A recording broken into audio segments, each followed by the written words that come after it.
마가복음 9장 2절에서 13절 말씀 봅니다. 엿새 후에 예수께서 베드로와 야고보와 요한을 데리시고 따로 높은 산에 올라가셨더니 그들 앞에서 변형되사 그 옷이 광채가 나며 세상에서 빨래하는 자가 그렇게 희게 할 수 없을 만큼 매우 희어졌더라. 이에 엘리야가 모세와 함께 그들에게 나타나 예수와 더불어 말하거늘 베드로가 예수께 고하되 랍비여, 우리가 여기 있는 것이 좋사오니 우리가 초막 셋을 짓되 하나는 주를 위하여, 하나는 모세를 위하여, 하나는 엘리야를 위하여 하사이다 하니, 이는 그들이 몹시 무서워하므로 그가 무슨 말을 할지 알지 못함이더라. 마침 구름이 와서 그들을 덮으며 구름 속에서 소리가 나되 이는 내 사랑하는 아들이니 너희는 그의 말을 들으라 하는지라. 문득 둘러보니 아무도 보이지 아니하고 오직 예수와 자기들 뿐이었더라. 그들이 산에서 내려올 때 예수께서 경고하시되 인자가 죽은 자 가운데서 살아날 때까지는 본 것을 아무에게도 이르지 말라 하시니, 그들이 이 말씀을 마음에 두며 서로 문의하되 죽은 자 가운데서 살아나는 것이 무엇일까 하고 이에 예수께 묻자와 이르되 어찌하여 서기관들이 엘리야가 먼저 와야 하리라 하나이까? 이르시되 엘리야가 과연 먼저 와서 모든 것을 회복하거니와 어찌 인자에 대하여 기록하기를 많은 고난을 받고 멸시를 당하리라 하였느냐?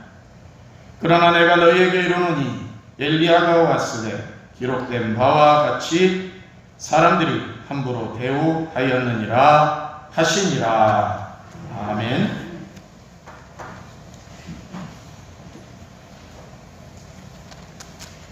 제자란 단어는 스승을 따라가고 스승의 삶을 닮아가는 사람을 제자라고 합니다. 그래서 제자들은 스승과 같은 생각을 하고 같은 사상을 갖기를 원합니다. 우리는 현재를 살아가면서 현재에 주어질 복에 대해서 꿈꾸며 우리는 교회 나오고 하나님을 바라보고 신앙생활합니다. 그러면서 우리는 교회 안에서 예수의 제자가 됩시다 라고 하는 훈련을 받고 삽니다. 그래서 강단에서 청중들에게 여러분은 예수님의 제자입니까? 라고 하는 질문을 하면 모두 다 그렇다고 대답을 합니다. 여러분은 예수님의 제자입니까? 그런데 교회에 다니고 네, 예수님의 제자입니다 라고 대답을 한다고 하여서 모두 다 진짜 예수님의 제자가 되는 것은 아닙니다. 예수님의 가장 으뜸된 제자였다고 평가되는 베드로, 처음에는 그도 예수님의 제자라고 할 수가 없었습니다. 안드레에 의해서 예수님께 인도함을 받았을 때 베드로는 처음에 예수님이 말씀하시는 그 음성이나 그 내용이나 그 태도를 봐서 아, 저분은 선지자구나 라고 하는 것을 이렇게 생각했습니다. 근데 그 말씀을 계속 듣다 보니까는 야, 예수를 따라야 되겠다 라고 확신하여서 자신의 배와 그물을 모두 버리고 예수님을 쫓았다라고 했습니다. 그러면 그 순간 예수님의 제자로 완전히 거듭난 거냐? 그렇지 않았습니다. 제자로서 예수님을 잘 알고 예수님을 따라가야 할 베드로는 수없는 시행착오를 거친 후에야 비로소 예수님의 제자로 거듭납니다. 오늘 우리는 예수님의 제자가 되기 위한 한 단계 앞으로 나아가려고 합니다. 물론 수십 년 동안 교회 다니고 신앙생활하고 예수님을 따라서 살아간다고 확신해 왔지만은 오늘 우리의 삶의 현주소를 보면은 정말 예수님의 제자의 모습을 갖추고 있는 걸까? 라고 하는 것을 한번 점검하시고 더 굳건히 제자화되는 시간이 되시기를 축복합니다. 주님의 제자가 된다. 이것은 먼저 바른 신앙 고백이 선행되어야 됩니다.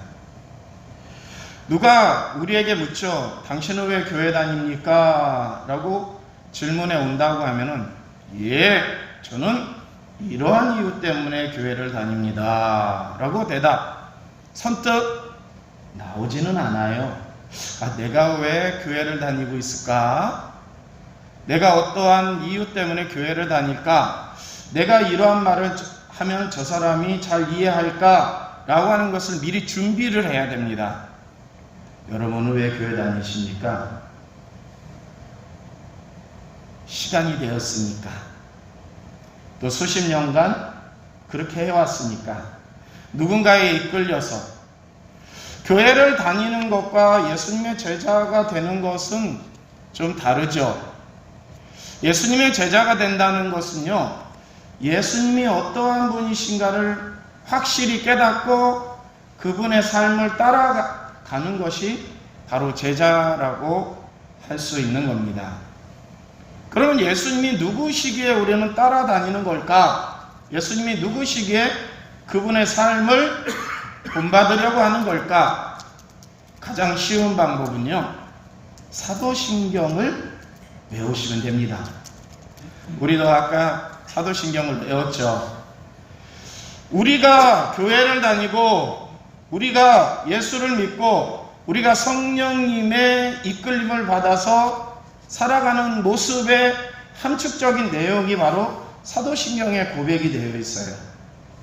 그래서 그 사도신경을 암송하면서 그 사도신경 안에 있는 내용들을 되짚어 살아가게 될 때 우리는 언젠가 내가 예수님의 제자로 살았구나 라고 느낄 수가 있는 겁니다. 전능하사 천지를 만드신 아버지 하나님에 대한 내용이 있고요. 그 아들 예수 그리스도 십자가에 달려 죽으시고 사흘 만에 부활하셨다. 성령을 믿는다. 그분의 인도하심 속에 우리 교회는 살아가고 있다. 이 고백이 교회를 다니지 않고 하나님을 모르는 사람들 앞에서 확신 있게 이야기할 수 있어야 제자의 길을 걷는 것입니다. 평생 내가 따르는 분이 누구이신가는 우리는 당당하게 이야기할 수 있어야 돼요. 교회에 다니지만은 교회에 다니고 있는 사람들이 예수에 대해서 증거하지 못한다고 하면은 그분에 대해서 확신 있게 이웃에게 말을 하지 못한다고 하면은 제자로서의 모습이 부족한 거죠. 예수님이 마가복음 8장에서 이러한 질문을 하였습니다. 세상 사람들이 나를 누구라 하느냐? 세상 사람들의 평가를 듣고 싶은 것은 아니었고요. 그 다음 질문을 하기 위해서 예수님이 물으신 겁니다. 그 다음 질문은 너희는 나를 누구라고 생각하냐? 라고 이렇게 질문합니다. 제자로서 받아들이고 3년여 동안 예수님을 따라다녔던 12사도에게 질문한 내용입니다. 이 예수님이 갈릴리 사역을 마지막으로 하셔서 이제 십자가를 지시기 위해서 예루살렘에 올라가시기 직전에 제자들에게 이러한 질문을 하신 것은 내가 떠난 다음에 제자들이 담당하여야 할 복음의 사역을 확실히 주지시키고 그 사명을 위해서 내가 누구인지, 예수님이 누구인지를 확실히 고백하게 만들기 위하여서 예수님은 자신의 정체성을 제자들이 알기를 원했습니다. 제자들은 엘리야라고도 하고 세례 요한이라고도 하고 선지자 중에 하나라고 사람들은 얘기하던데요 라고 이렇게 대답을 합니다. 예수님이 하시는 강한 언변이 마치 세례 요한이 한 언변과 비슷했기 때문입니다. 예수님이 하신 이적들이 마치 엘리야 선지자가 행하셨던 이적과 비슷한 것이었습니다. 또 예수님이 하신 율법에 대한 해석과 또 강한 선지자, 제사장들과 서기관들을 비판하신 내용이 선지자들의 모습과 비슷했기 때문입니다. 누구와 비슷하다라고 하는 그러한 내용은 예수님이 원하시는 대답이 아니었습니다.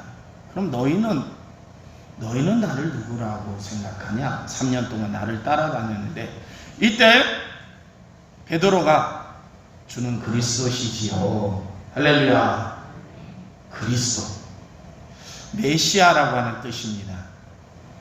그리스도라고 하는 것은 기름 부음 받은 자라고 하는 뜻이 들어있는데요. 구약시대에는 기름 부음 받은 자가 세 분들이 있었죠. 왕, 제사장, 선지자. 이분들입니다. 왕이나 제사장, 선지자들에게 왜 기름을 부었냐면요, 하나님께서 하나님의 권위와 하나님의 뜻을 이들에게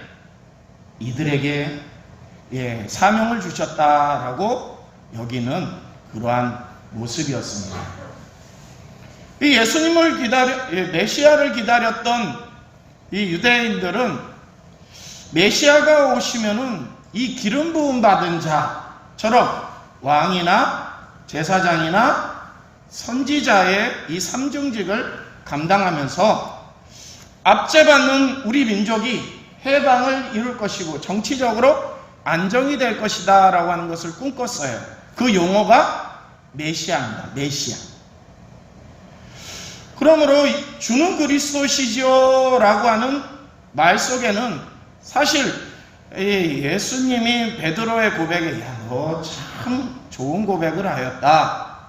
네가 이렇게 고백하게 한 것은 아버지시다, 하나님이시다 라고 하는 칭찬을 하였지만은 베드로가 이러한 고백을 하였다고 하여서 사실 베드로가 완전히 제자화 되었느냐? 그렇지는 않은 것 같아요. 우리가 사도신경을 입으로 고백하고 있지만은 믿습니다라고 우리가 시인하고 있지만은 정말 제자로 하나님께 인정을 받을까? 예수님께 인정받을까? 한번 생각해 보시기 바랍니다. 베드로는 신앙 고백을 그리스도로 함으로 말미암아 예수님께 칭찬을 받았지만 조금 후에는 어떤 일이 벌어져요?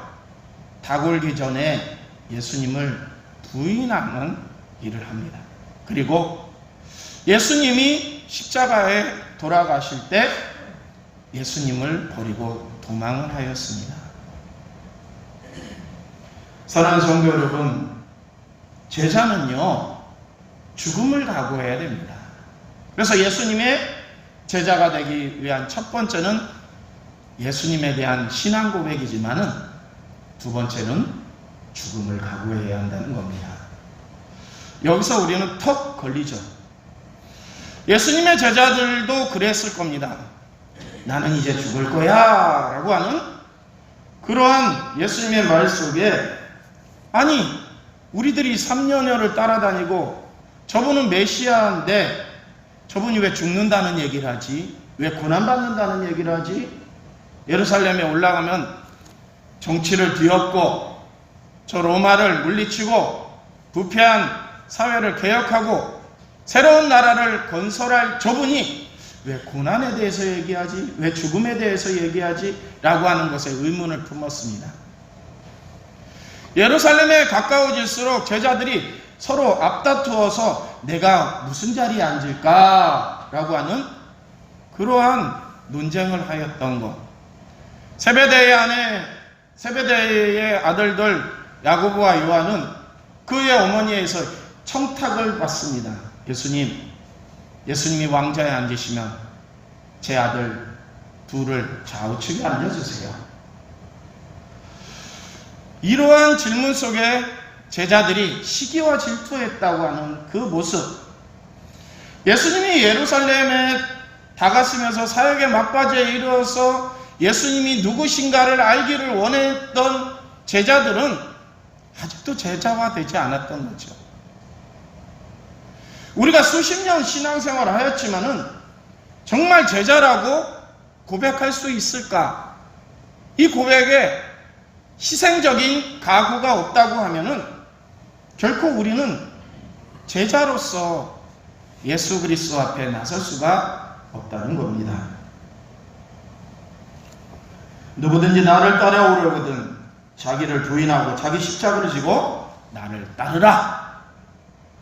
먼저 자신을 부인해야 된다라고 예수님 말씀합니다. 그리고 십자가를 지라라고 명령하십니다.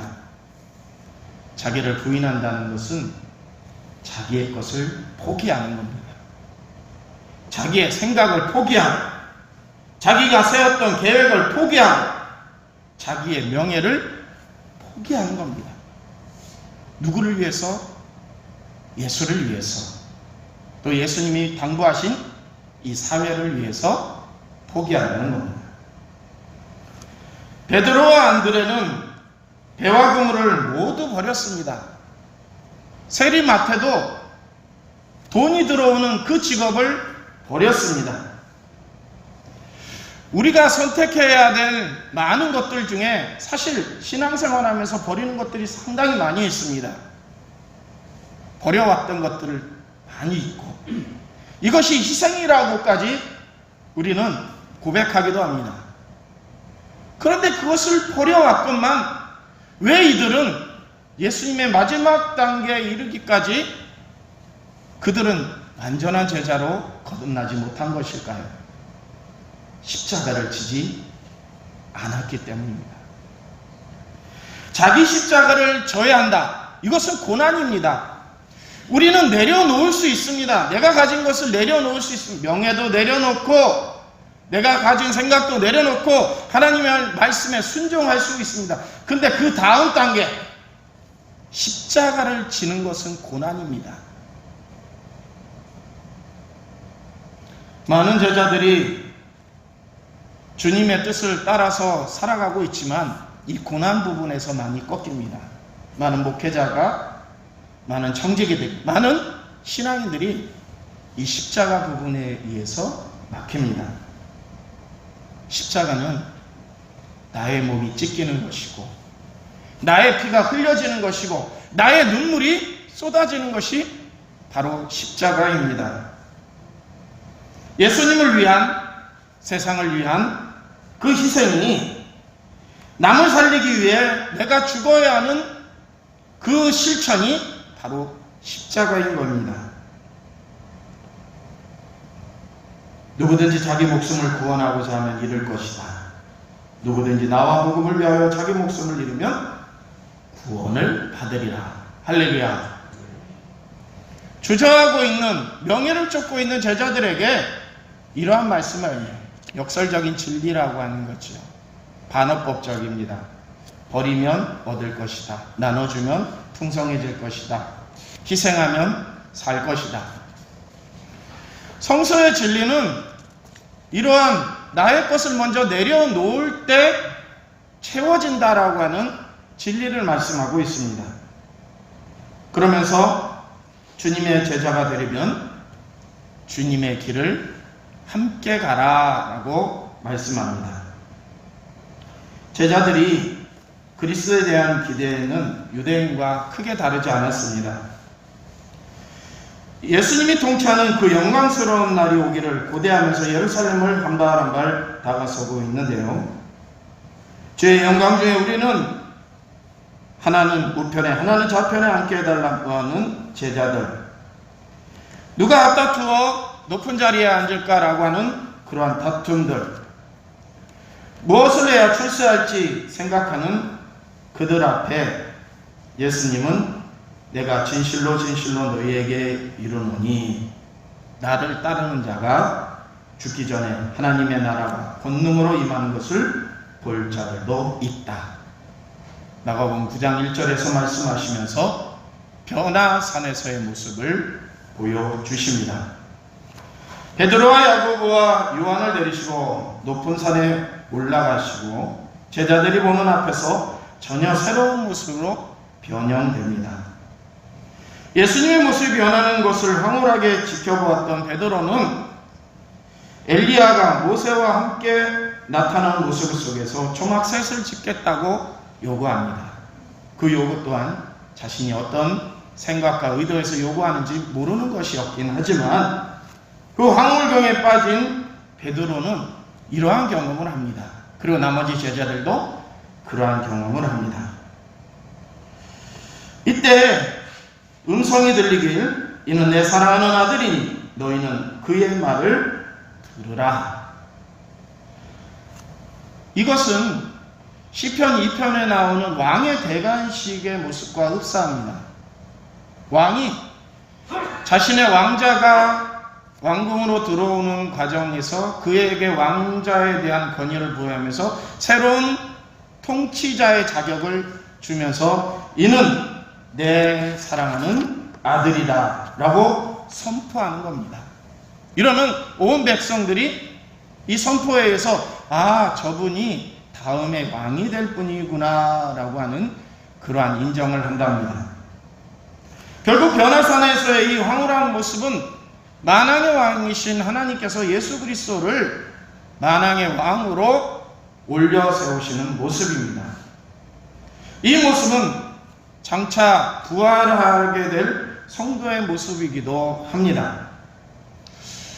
예수의 모습 속에서 황홀경을 경험하였던 제자들에게 예수의 말을 들으라, 예수의 말을 들으라 라고 말합니다. 자, 우리가 꿈꾸면서 살아갑니다. 예수님이 부활하셨듯이 우리도 부활할 것이다. 예수님이 새로운 옷으로 덧입고 이 땅에 오시는 것처럼 우리들도 예수님이 재림하실 때 그러한 옷을 입으리라. 이런 꿈꾸면서 우리는 신앙생활합니다.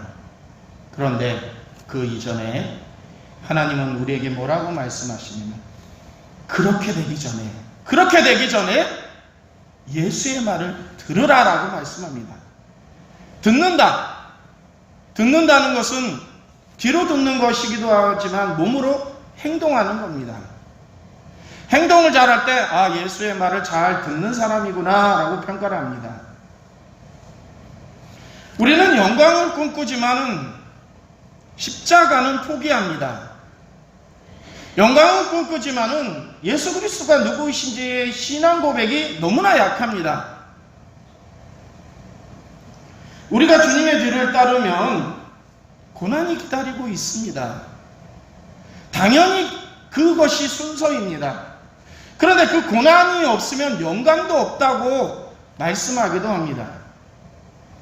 예수님은 지금 십자가를 향해서 가고 있는 길입니다.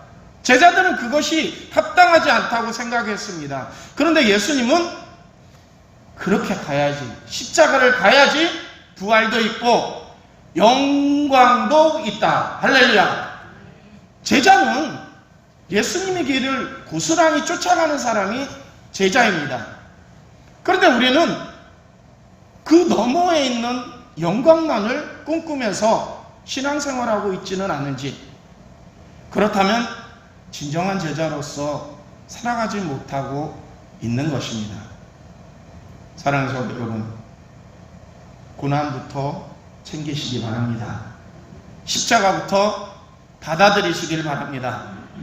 예수님이 걸어가신 그 길을 함께 할 때 우리는 비로소 제자가 되는 것이고, 비로소 제자가 될 때 예수님이 보여주셨던 그 영광을 우리도 반드시 받게 될 줄로 믿습니다. 예수님이 가신 곳은 그분이 필요하신 곳이었습니다. 헐벗고 굶주린 자들에게, 고난받고 소외된 자들에게, 또 자신의 심령 속에 하나님을 간절히 바라는 자들에게 찾아가셔서 그들의 손을 잡으시고 그들과 대화하시고 위로해 주셨습니다. 이것이 예수님의 십자가요 고난이었던 겁니다. 막바지에 이르러서 예수님은 피 흘림을 통해서 그 십자가의 영광을 취하셨는데, 그래서 십자가는 실패가 아니라 성공입니다. 할렐루야.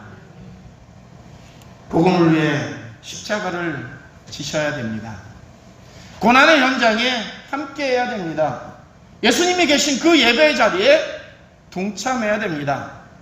고난의 현장이라고 해서 피하거나 도망가서는 결코 제자와 될 수가 없는 것입니다. 올 한 해 동안 여러분 제자로 더 깊이 살아가시기를 축복합니다. 고난의 현장에 여러분의 손을 내미시기를 바랍니다. 따뜻한 위로가 필요한 곳에 여러분의 위로를 아끼지 마시기 바랍니다. 그렇게 될 때 우리는 어느 순간 예수님의 인정받는 제자가 될 줄로 믿습니다. 기도하시겠습니다. 사랑과 은혜와 자비와 모든 한없는 사랑을 우리에게 덧입혀 주시길 원하시는 아버지요, 누구에게 그 사랑은 임하는지 오늘은 예수님의 진실한 제자가 될 때 그 사랑을 받을 수 있음을 말씀을 통해서 깨닫습니다. 지금까지 살아오면서 우리는 예수님의 제자로서 산다고 생각하였지만 우리는 포기하지 못한 것들이 너무나 많이 있었습니다. 주저한 것들이 너무나 많이 있었고 행하지 못한 것들이 너무나 많이 있었음을 고백을 합니다. 아버지여, 우리의 이 연약한 믿음의 신령들을 용서하여 주시고 올 한 해 제자로서 더 거듭날 수 있는 지혜와 힘과 믿음을 허락하여 주시옵소서. 예수님의 이름으로 기도드립니다. 아멘.